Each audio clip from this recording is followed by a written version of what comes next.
Hi everyone, today is Tuesday, April 7th. We are going to continue on with the next assignment that we have scheduled for About Cesar, and that is the comprehension questions that we're going to do based on what we read yesterday. So if you have not read About Cesar yet and you have not annotated the text, you definitely need to do that first. Remember that I have been posting YouTube videos for you to follow along with the assignments, and you can also check out the overview video that Mrs. Magalong posted as well, and Mrs. Donio posted too. So if you have read and annotated, then you can move on with me. Let's first open up the Google Slides so that you can see the assignment schedule for today. We're going to reread, or you can listen to About Cesar and then answer comprehension questions on the quiz tab. Guys, I highly recommend that before you even do these quiz questions right now with me, you pause and go back and reread it. Remember that you do have the audio option available to you with the voice reader as well. So if you have reread with the audio, then you may now move on to the comprehension questions with me. Remember that you can submit your answers when you are finished because we do not have a short constructed response this week. So you can submit it, but remember that you can always ask any of us to check your work for you before you submit, whether that's on chat on GoGuardian, Google Comment, or you can email us as well. All right. Let's get into the quiz questions. So remember that is on this same assignment from yesterday, and there are 10 questions. I'm going to first recommend that you do split screen mode, as well as if you need to, you can keep your annotations open, as well as the numbers for your paragraphs. When I read over these questions, I'm going to try to give you some guidance, some suggestions, maybe even some hints. So that's why it is so important that you guys follow along with me. All right, number one, which of the following inferences is best supported by this paragraph? So just based on this paragraph, what kind of inference or what can we say about Cesar and his family after you read this? This is from the second paragraph in the text.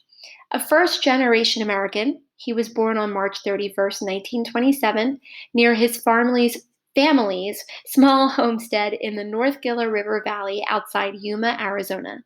At age 11, his family lost their farm during the Great Depression and became migrant farm workers. Throughout his youth and into adulthood, Cesar traveled the migrant streams throughout California, laboring in the fields, orchards, and vineyards, where he was exposed to the hardships and injustices of farm worker life. So imagine owning your own farm and maybe having people work out there for you, or maybe doing your own work. But now you're having to be a migrant worker, trying to find jobs throughout this area, and really not having a lot of rights or safety in this case. So, what can we best infer about him and his family? A, the Chavez family preferred their life as migrant workers compared to the pressures of running their own farm.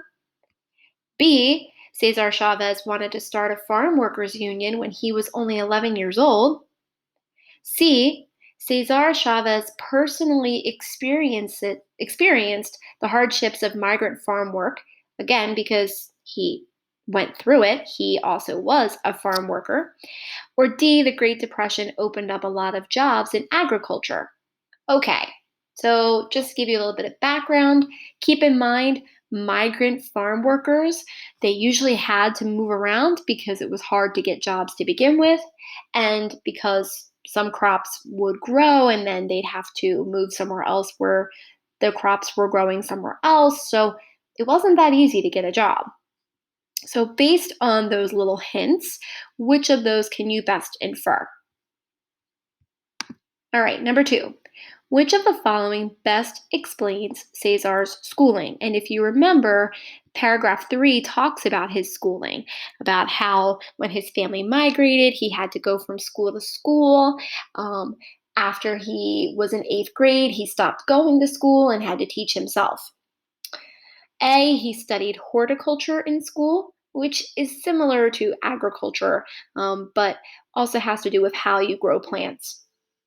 B, he was homeschooled as a child.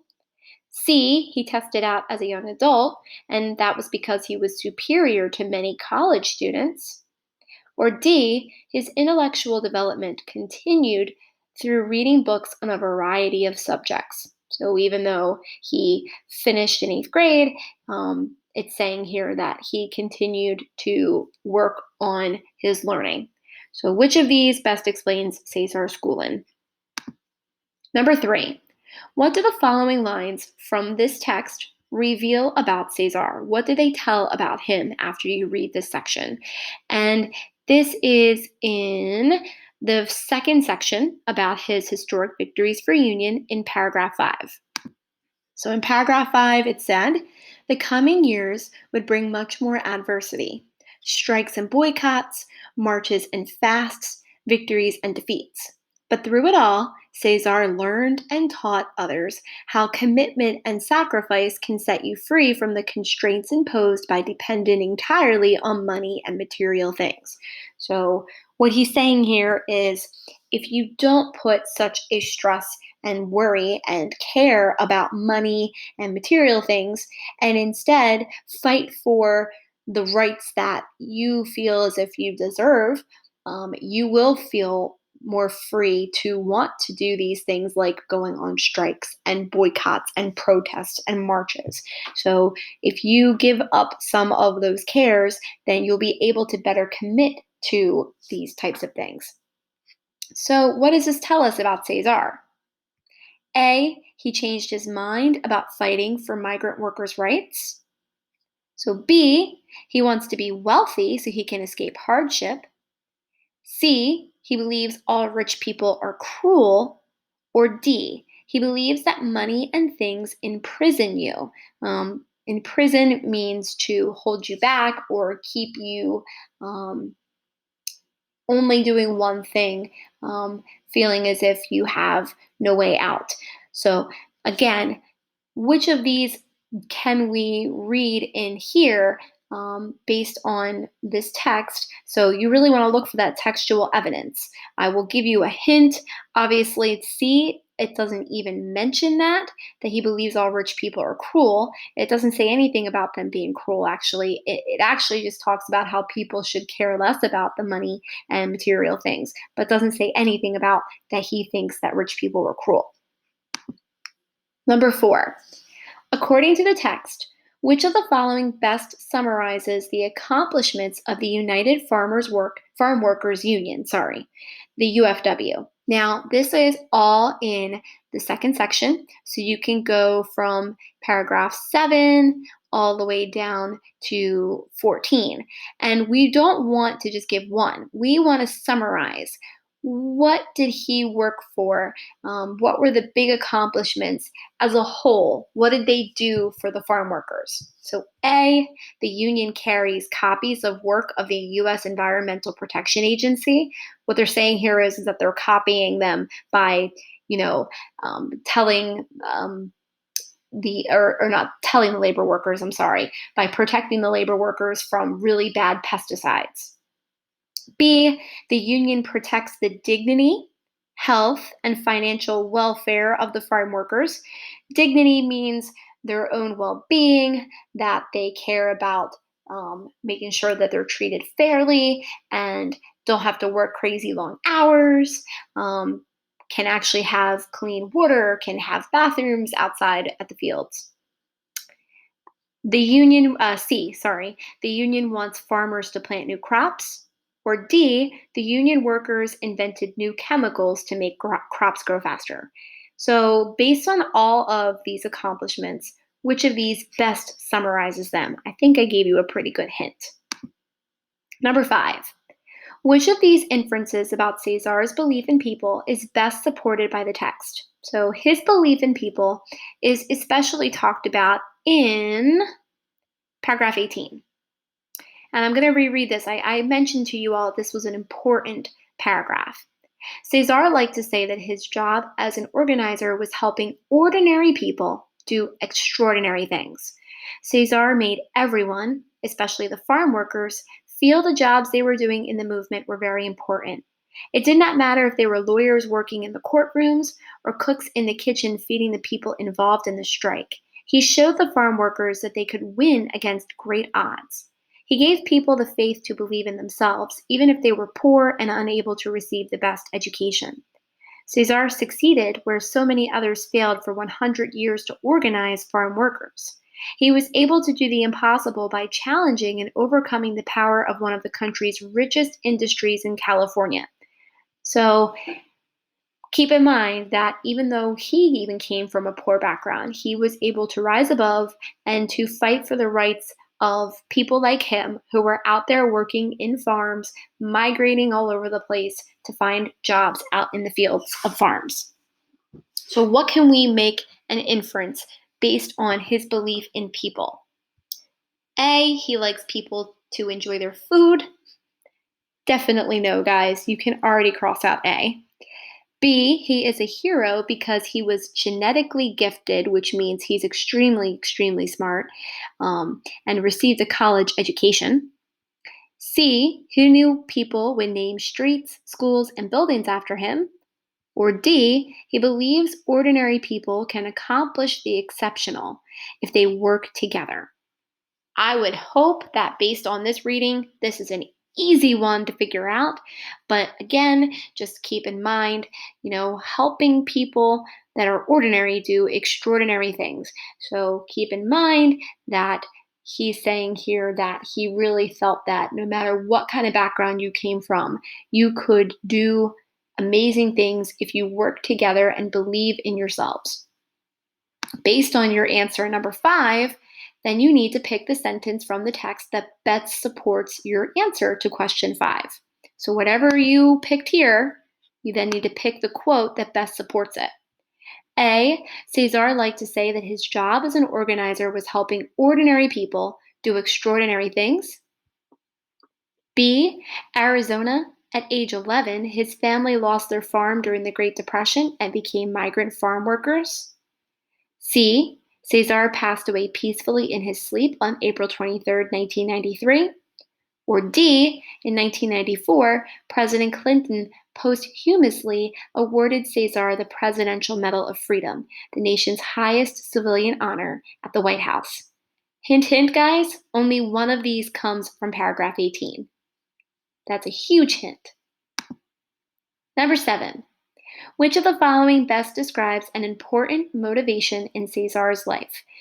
Basically, what we're saying is here, what motivated him, whether when he was younger or somebody or someone or something, that made him want to fight so hard to work for these rights and to create a union that would protect their members. A, he wants to become the center of religious life in the farm worker community. B, he has political ambitions to run for governor of California. C, he does not want to deal with the powerful. Or D, he believes every individual needs to be valued, regardless of their economic status in life. What this means is that every person, no matter what background they come from, the color of their skin, whatever country they come from, they should all be cared for, and that their needs should be met, no matter if they're poor, in middle class, no matter where they come from. So I would hope that that is a huge hint for you as well. Definitely, there's 3 others that really are not at all mentioned in the text. So I'm hoping that you can pretty quickly figure out the answer for this one, because whatever one you pick for this, you're then going to choose the best piece of evidence that supports your answer to that question. So whatever you pick for 7, you now need to find the best textual evidence. A true American hero, Cesar was a civil rights, Latino, and farm labor leader. B, he gave people the faith to believe in themselves, even if they were poor and unable to receive the best education. C, over 4 decades, Cesar saw his share of defeats, but also historic victories. Or D, he was able to do the impossible by challenging and overcoming the power of one of the country's richest industries in California. You really want to pick the example that shows that he has a strong belief in the people that um, they need to believe in themselves as well. All right, let's get to number 9, guys. I mentioned to you before yesterday, if you watched the video, that you should highlight this word eclectic. And that is going to be found in the 3rd paragraph. And you really want to try and identify the meaning of that word eclectic. So if you look, it starts here in paragraph 3. And this is because of him now not being in school anymore after 8th grade. Although his formal education ended then, he later satisfied an insatiable intellectual curiosity and was self taught on an eclectic range of subjects through reading during the rest of his life. So, this is an adjective. And when you hear this next word, range, or range of subjects, that hopefully will also give you some context on what eclectic means. So, does it mean charitable, which means helping others who need help? Generic, which means plain, simple, not a certain type. C, global, which can mean worldwide. Or D, extensive and diverse, which means a lot of and very different. So which of those means eclectic? I will tell you, Mrs. Sheldon has a very eclectic sense of music and taste in music, and I enjoy many different types of music. I don't know about that TikTok stuff though, guys. All right, I digress. On to number 10. This is one where you need to drag and drop. You're going to chronologically order the sequence of events in Cesar's life. I will help you with picking the first one, and then I will let you continue. I'll read them to you first. The first and only functioning pension plan for retired farm workers, the Juan de la Cruz Pension Plan, with present assets of more than $100 million. This was a big achievement, just so you guys know, hint, hint. Under Cesar, the UFW achieved unprecedented gains for farm workers, establishing it as the first successful farm workers union in American history. This is also in the achievements area. The next one, he returned from the service in 1948 to marry Helen Fabela, whom he met while working in fields and vineyards around Delano. This is in the first section where it talks about his early life. And then the last one, in 1994, President Clinton posthumously awarded Cesar the Presidential Medal of Freedom, the nation's highest civilian honor at the White House. This is in the last section about his legacy. So the first one, like you heard me say, is this one right here. He returned from the service in 1948 because if you even notice, that's really the only one that we're getting from this first section up here. All right, everyone. I hope that this helps you today. If you did watch it, I'm proud of you. Make sure that you do submit this because there is no short constructed response this week, so you can actually go down and hit submit assignment. If you have any questions or want us to check over your answers, like I said, you can reach out through GoGuardian chat, Google Classroom comments, or email us, and we'll be happy to help you through that. And if there's any other questions you have about this assignment or just want to comment on it, feel free to reach out to us. I hope you all have a great Tuesday, and we'll see you tomorrow for the last day of assignments. Have a good night.